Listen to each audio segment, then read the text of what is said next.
নমস্কার বন্ধুরা, বাংলার ইনভেস্টর ইউটিউব চ্যানেলে আপনাদের সকলকে অনেক অনেক স্বাগত জানাই। বন্ধুরা, আজ আমরা এখানে কথা বলতে চলেছি এই পোর্টফোলিও রিলেটেড। আর এই পোর্টফোলিও সম্পর্কিত আরো একখানা দুখানা ভিডিও আমি অলরেডি বানিয়ে রেখেছি, কিন্তু আজকের এই যে ভিডিওটি সেটা অনেক বেশি স্পেশাল। কারণ এই যে পোর্টফোলিও সেটা তো অনেক মানুষ বানান, কিন্তু তারপর এই একটি ভুল বা মিস্টেক অনেক মানুষই করে থাকেন। আর যদি পার্সেন্টেজ হিসেবে আমি কথা বলি তাহলে বলতে পারেন প্রায় 99% মানুষ এই যে ভুল এটা কিন্তু করে থাকেন। তো অবশ্যই এখন এই ভিডিওতে আমি সেটা নিয়েই কথা বলবো। মানে এই যে ভুলের কথাটা বলছি সেটা আপনারা একদমই আর করবেন না। আপনি এই পোর্টফোলিও যখন বানান, এই যে ভুলের কথাটা আমরা বলতে চলেছি সেটা কি সম্পর্কিত হতে চলেছে, এই পোর্টফোলিও বানানোর আগের ব্যাপার নাকি এই পোর্টফোলিও বানানোর পরের ব্যাপার। তো বন্ধুরা, দেখা গেলে এখন এই ভিডিওতে উভয়েরই জন্য, মানে আপনি যদি পোর্টফোলিও বানাতে যাচ্ছেন, মানে পোর্টফোলিও বানানোর আগে রয়েছেন, তবেও এই যে ভুল সেটা থেকে বাঁচতে পারেন। এবং বেশি এটার প্রভাব যদি দেখা যায়, তো ইতিমধ্যে যদি আপনি আপনার স্টকের পোর্টফোলিও বানিয়ে রেখেছেন তবে এই ভুল হওয়ার সম্ভাবনা অনেকটাই বেশি।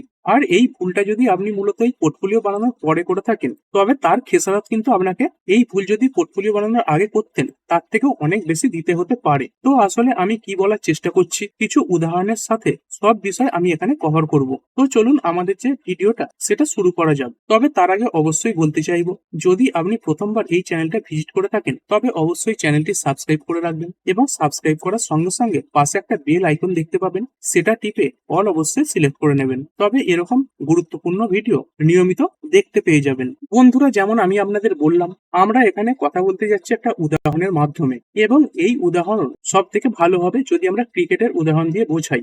দেখুন, যদি আমি বলি এই ভিডিওতে এই যে ক্রিকেটের উদাহরণ সেটা দেওয়ার কোনো প্রয়োজনই কিন্তু ছিল না, তবু আমি কেন দিই, কারণ আমাদের মতো অনেক ইন্ডিয়ান এই যে ক্রিকেটের এক্সাম্পল সেটার সঙ্গে নিজেকে রিলেট করতে পারেন। আর দ্বিতীয় গুরুত্বপূর্ণ বিষয়গুলো হলো আপনার এই যে উদাহরণ এটা কিন্তু মনেও থাকবে। আমি এই পোর্টফোলিও রিলেটেড যে কথাগুলো বলতে চলেছি সেই কথাগুলো হয়তো আপনার মনে থাকবে না, কিন্তু এই যে ক্রিকেটের উদাহরণ যার মাধ্যমে আমি আপনাদের বোঝাবো সেটা আপনাদের মনে থাকবে। তো এরকম উদাহরণ দিয়ে বোঝালে এই জিনিসগুলো এইগুলো কিন্তু আপনি কখনোই আর ভুলবেন না, এই জিনিসগুলো অটোমেটিক কানেক্ট হয়ে যাবে। তো সেই কারণে এখানে ক্রিকেটের উদাহরণ দিতে হচ্ছে। তো চলুন এটা শুরু করি। বন্ধুরা, আমরা এসে গেছি আমাদের ক্রিকেটের উদাহরণের উপর। এইখানে দেখুন, এই যে ক্রিকেটের উদাহরণ এটা অনেক সহজ।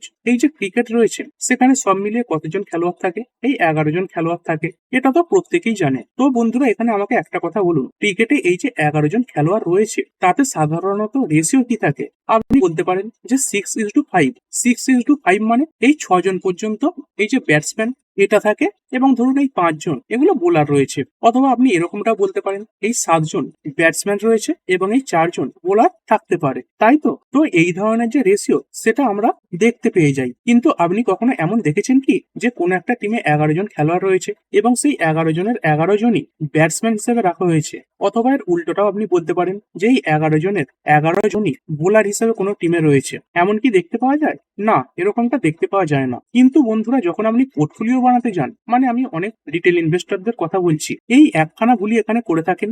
আর এই একখানা ভুলের কারণে তাদের অনেক বেশি লোকসানও কিন্তু হয়। তো কোন ভুলটি, চলুন সেটার উপর আমরা এখন চলে যাব। তো দেখুন, এই যে স্টক মার্কেট রয়েছে সেখানে অনেক সেক্টর রয়েছে। আমি এখানে অল্প কিছু সংখ্যক সেক্টর নিয়েছি, যেমনটা আপনারা এখানে দেখতে পাচ্ছেন। এইখানে দেখুন কতগুলো নিয়েছি, একটা নিয়েছি, তারপরে দুটো, তিনটে নিয়েছি, চারটে, পাঁচটা, ছটা, এরকম করে আমি টোটাল এই যে 11খানা সেক্টর এগুলো নিয়েছি। কেন এখানে 11খানা নিলাম? কারণ আপনাদের এটা মনে রাখা সহজ হবে এই ক্রিকেটের উদাহরণটার সঙ্গে, তাই এই 11খানা সেক্টরই নিয়েছি। তো বন্ধুরা, এখানে যদি স্টক মার্কেটের কথা আমরা বলি, এখনকার সাম্প্রতিক উদাহরণই ধরে নিই। এখন আমাকে বলুন যে কোন সেক্টরগুলো মোটামুটি ভালো পারফর্ম করছে বা খুব ভালোও বলতে পারেন। তো যদি এরকমটা দেখা যায় তাহলে বর্তমানে এই যে এনার্জি সেক্টর এটা মোটামুটি ভালো পারফর্ম করছে, খুব ভালো কামব্যাক করছে। তারপরে যদি দেখা যায় এই যে মেটাল সেক্টর রয়েছে, এখানেও আমরা বিগত কয়েকদিনে খুব ভালো তেজি দেখতে পেয়েছি, এই ইন্ডাস্ট্রিটাও খুব ভালো করছে। তারপরে যদি ব্যাংকিং সেক্টরের কথা বলি, এই যে ব্যাংকিং সেক্টর এটাও ভালো পারফর্ম করছে।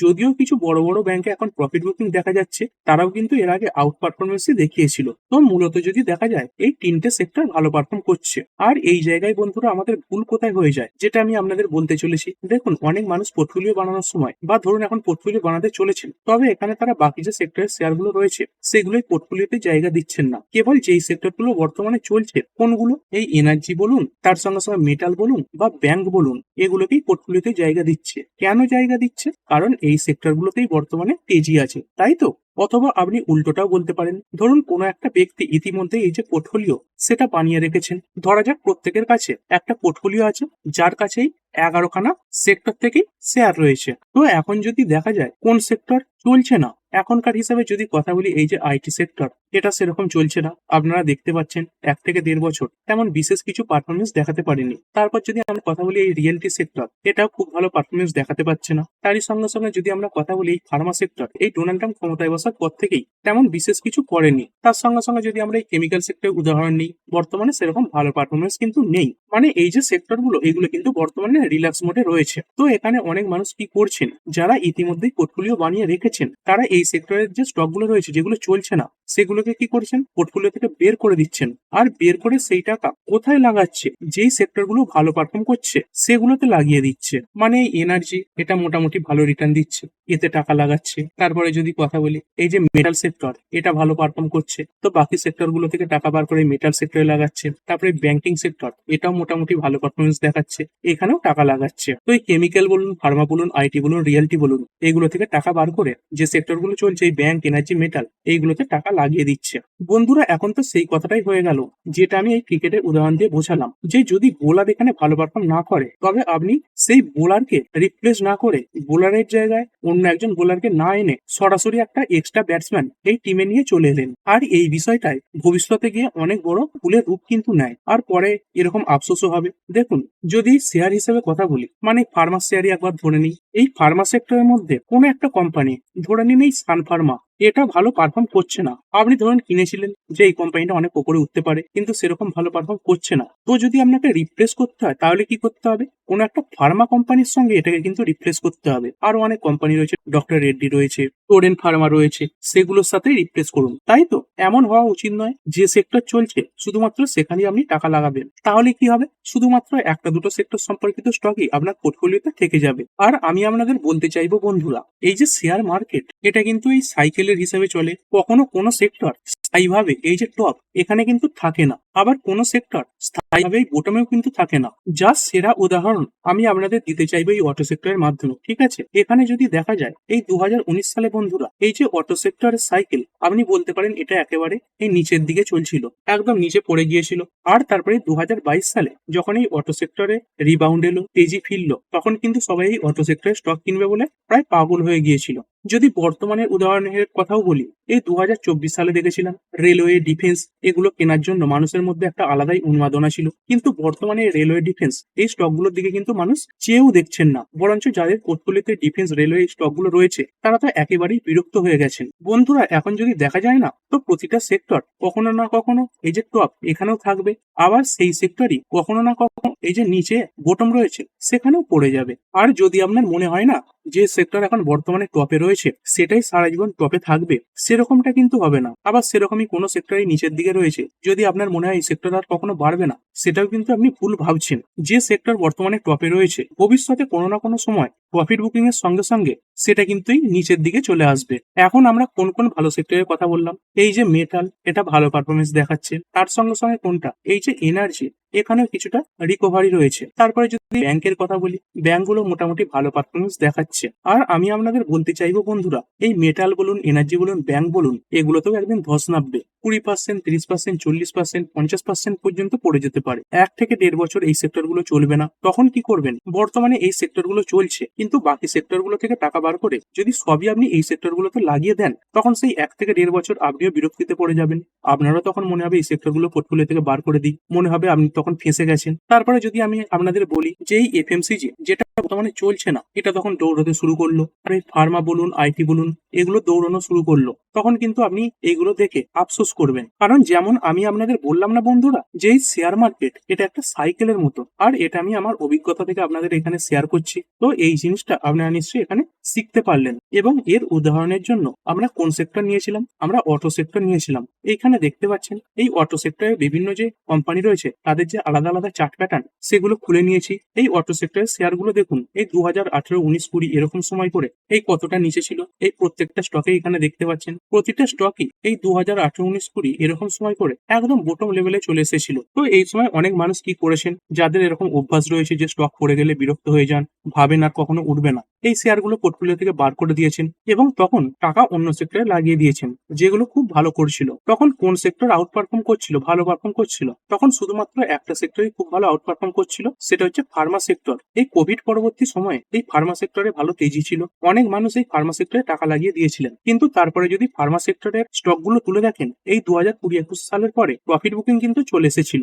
যেই মানুষগুলো এই অটো সেক্টর থেকে টাকা বার করে এই ফার্মা সেক্টরে লাগিয়েছিল তারা কিন্তু সেখানে আটকে গিয়েছিল। আর সেখানে যদি সেই ব্যক্তিরা এই অটো স্টকে ইনভেস্টেড থাকতেন, সেই ব্যক্তিদের সেই যে স্টকগুলো মানে অটো সেক্টরের স্টকগুলো সেগুলো কিন্তু 52 খায় তারা দেখতে পেতেন। বেশিরভাগ স্টকই তো দেখতে পাচ্ছেন তারপরে অল টাইম হাই লাগিয়ে দিয়েছিল এই অটো সেক্টরের। আর আমি এই উদাহরণটা এই অটো সেক্টরের মাধ্যমে দিলাম, মানে এই নয় যে শুধুমাত্র অটো সেক্টরের কথা বলছি, এটা কিন্তু সমস্ত সেক্টরের জন্য প্রযোজ্য।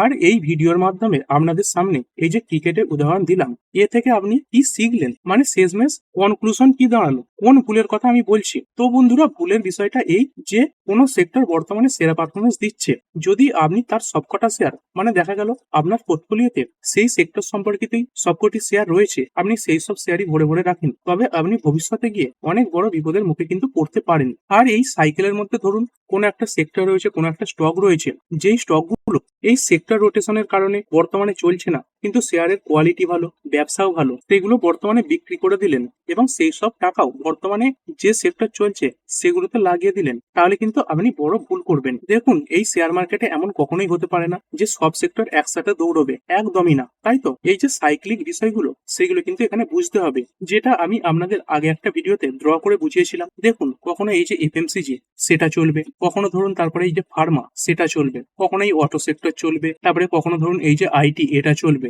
কখনো বা চলবে এই ফাইন্যান্স। এভাবে গোল গোল ঘুরতে ঘুরতে এই যে মার্কেট এটা কিন্তু উপর দিকে যায় বন্ধুরা, ঠিক আছে? এমনটা কখনোই করা উচিত নয়। যেই সেক্টর বর্তমানে ভালো পারফরমেন্স দিচ্ছে সেই সেক্টরের সব স্টকই আপনি আপনার পোর্টফোলিওতে রেখে দেবেন। যদি এরকমটা করেন তাহলে ভবিষ্যতে গিয়ে অনেক বড় সমস্যা কিন্তু হবে। আর আমি আপনাদের বলতে চাইবো, এই যতগুলো সেক্টরের স্টক মানে এই সেক্টরগুলো যেগুলো আমি আপনাদের সামনে রেখেছিলাম, আপনি এই সমস্ত সেক্টরের প্রতিটা সেরা স্টককে তুলে দেখতেও পারেন। এই বাম দিক থেকে ডান দিকে আপনি কিন্তু সেই সমস্ত স্টকগুলোকে এই ওপর দিকেই উঠতে দেখতে পাবেন। এর অর্থ কি?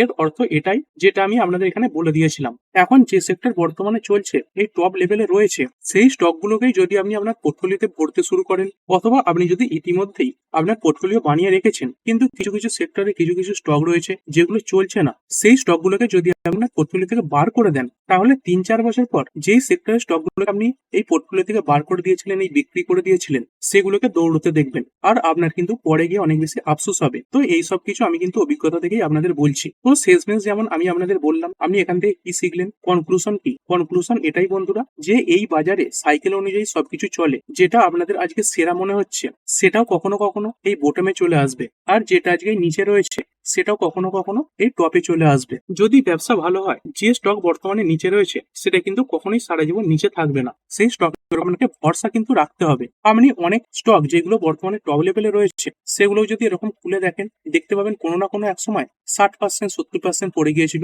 তারপরে কনসলিডেট করতে করতে উপরে উঠতে উঠতে বর্তমানে কিন্তু এখন অনেকটা ওপরে রয়েছে। তো এই জিনিসটা আপনাদের এখানে বুঝতে হবে বন্ধুরা, যেটা এখন বর্তমানে দৌড়চ্ছে উপরের দিকে উঠছে সেটাকে ধরতে যাবেন না। যেমনটা আমি সহজ ভাষায় বলি, যে ট্রেন এই স্টেশন থেকে বেরিয়ে গেছে সেটাকে ধরতে যাবেন না, পরবর্তীকালে অনেক ট্রেন রয়েছে। যদি এরকম করতে যান মানে দৌড়ানো ট্রেন ধরতে যান, তাহলে কিন্তু আপনি বিপদে পড়বেন, আপনি ফেসে যাবেন। তো এই যে জিনিসটা রয়েছে এই ভুল আপনারা এটা কিন্তু কখনোই করবেন না। আর আমি ক্রিকেটের উদাহরণও দিয়ে রেখেছি যে সবকটা ব্যাটসম্যান সবকটা বোলার ভর্তি করবেন না, মানে সবকটি একই সেক্টরের শেয়ার এখানে আপনার পোর্টফোলিওতে জায়গা দেবেন না। কারণ এই সব কথা আমি কমেন্ট সেকশন থেকে জানতে পারি। একসময় অনেকে রেলওয়ে ডিফেন্স এই স্টকগুলোর ব্যাপারে আলোচনা করার জন্য বলতো, কিন্তু এখন এই রেলওয়ে ডিফেন্স এই স্টকগুলো নিয়ে কিন্তু মানুষের নেগেটিভ মন্তব্যই শুনতে পাওয়া যায় যে সবকটাই বাজে ফালতু সেক্টর। তো বন্ধুরা, এমন নয়। ওই সাইকেল অনুযায়ী যে সেক্টরের নিচে আছে যখন তারা টপ করবে, আর বর্তমানে যে সেক্টরগুলো এই টপে রয়েছে সেগুলো যখন এই বোটমে আসবে, তখন আপনি বুঝতে পারবেন যে কোনো সেক্টরই বাজে হয় না। এই শেয়ার মার্কেট পুরোটাই একটা সাইকেলের মতো কিন্তু ঘুরতে থাকে। তো যতটা সম্ভব রিপিটেশন আমি করেছি, আর আশা করি উদাহরণের সাথেই সব কথা আপনাদের এখানে বুঝিয়ে বলতে পেরেছি। তো এই একখানা ভুল আপনারা একদমই এখানে করবেন না। আর যদি দেখা যায় না, এই ব্যাপারগুলো শোনার জন্য কিন্তু খুবই সহজ মনে হয় বন্ধুরা, কিন্তু আপনি যখন প্র্যাকটিক্যালি এই বিষয়গুলো করতে যাবেন, তখন আপনি নিজেই আপনার পোর্টফোলিওতে যেমন আমি বলেছিলাম। এই 1, 2, 3, 4, 5, 6, 7, 8, 9, 10, 11 উদাহরণের জন্য যদি আপনার 11খানা স্টক কেনা থাকে, তো কোনো 4খানা স্টক ধরুন খুব ভালো পারফর্ম করছে, আবার কোনো 2খানা স্টক ধরুন একদম খারাপ পারফর্ম করছে, চলছে না। তো আপনি লিটারালি কিন্তু এই স্টকগুলোর জন্য বিরক্ত হয়ে গেছেন। অনেক মানুষ ওই স্টকগুলো বের করেও দিয়েছেন এবং অনেকে ভাবছেনও যে এই স্টকগুলো বের করে দেবেন। যদিও এই স্টকগুলো ফান্ডামেন্টালি স্ট্রং, তবুও এইগুলো অনেকে হয়তো এই পোর্টফোলিও থেকে বার করে দিয়েছেন এবং সেই টাকা মানুষ বার করে দিয়ে কোথায় লাগিয়েছে? যেই 4খানা স্টক বর্তমানে খুব ভালো চলছে, খুব ভালো পারফর্ম করছে, সেখানে লাগিয়ে দিয়েছেন। এবং এই ভুলটাই শেয়ার মার্কেটে বিগিনাররা কিন্তু করে থাকেন, যেটা আপনাদের এখন বুঝে নেওয়া উচিত। আর আশা করি বন্ধুরা আপনারা মেইন যে কন্টেন্ট সেটা এখানে বুঝতে পেরেছেন। তো আপনারা চাইলে এই যে ভিডিওটা সেটা লাইক করতে পারেন, তার সঙ্গে সঙ্গে শেয়ার করতে পারেন এবং এরই পাশাপাশি এই যে চ্যানেলটা এটা সাবস্ক্রাইব করতে ভুলবেন না। তো এই ভিডিওটা এখানেই শেষ করছি, দেখা হবে পরবর্তী ভিডিওতে। তো ঠিক আছে বন্ধুরা, আশা করছি ভিডিওটা আপনাদের ভালো লেগেছে। আপনি চাইলে এটাকে লাইক এবং শেয়ার করতে পারেন। আর শেয়ার মার্কেট সংক্রান্ত ডেইলি নিউজ আপডেট পেতে চ্যানেলটা সাবস্ক্রাইব করে রাখবেন এবং পাশে থাকা বেল আইকনটি টিপে অল অবশ্যই সিলেক্ট করে রাখবেন, যাতে পরবর্তী ভিডিওর নোটিফিকেশন আপনার কাছে সময় মতো পৌঁছে যায়। আর হ্যাঁ, ভিডিওটি শুধুমাত্র ইনফরমেশন এবং এডুকেশনাল পারপাসের জন্য বানানো হয়েছে। আমি সেবি রেজিস্টার্ড নই, তাই কোনো প্রকার শেয়ারে কোনো প্রকার বাই, সেল, হোল্ড বা অ্যাভারেজ করার কোনো সিদ্ধান্ত নেওয়ার আগে আপনার যে ফাইন্যান্সিয়াল অ্যাডভাইজার আছে তার সঙ্গে অবশ্যই আলোচনা করবেন। দেখা হচ্ছে পরের ভিডিওতে। ধন্যবাদ।